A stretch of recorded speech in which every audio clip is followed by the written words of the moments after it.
Hi friends, welcome back to Charvik vlogs. ఈరోజు మరో ముగ్గుతో మీ ముందుకొచ్చాను. ముందుగా మన ఛానల్‌లో ఎవరైనా సబ్స్క్రైబ్ చేసుకోకపోతే సబ్స్క్రైబ్ చేసుకోండి. అలాగే లైక్ కూడా చేయండి. అలాగే నిన్న అనకాపల్లిలో గైరం సంబరం అయింది కదండీ! అలాగే అనకాపల్లి ఉత్సవాలు కూడా అయ్యాయి. ఎంతమంది అటెండ్ అయ్యారు? మేమైతే వెళ్దామని రెడీ అయ్యాం. కాకపోతే అవ్వలేదు. బాబుని చూసేవాళ్ళు ఎవరు లేరు. క్రౌడ్ ఎక్కువగా ఉంటది కదా! ఇబ్బంది అయితదని ఇంకా ఆగిపోయాము. డే స్టార్ట్ అయ్యి 8:00 కల్లా మళ్ళీ ఇంటికొచ్చేద్దాము అన్నట్టుగా అనుకున్నాము. మెయిన్‌గా అయితే బెల్లం మార్కెట్‌లోని ఫ్లవర్స్‌ది ఎగ్జిబిషన్ పెట్టారు కదండీ! అదే కంపల్సరీగా చూడాలి అని అనుకున్నాము. కాకపోతే మా హస్బెండ్ నైట్ డ్యూటీ చేసొచ్చారండి.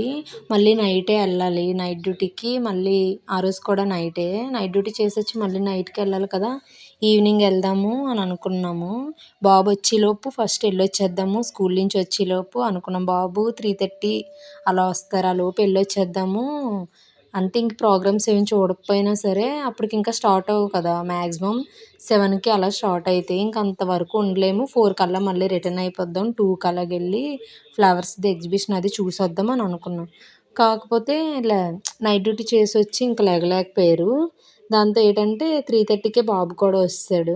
బాబుని తీసుకొని వెళ్దామంటే ఇంక క్రౌడ్‌కి భయపడి ఎళ్ళలేకపోయాము. ఇక ముగ్గు విషయంలోకొస్తే మన ముగ్గు బావుందో లేదా అనేది కూడా కామెంట్ చేయండి. అలాగే ఎంతమంది ట్రై చేశారు అనేది కూడా చెప్పండి.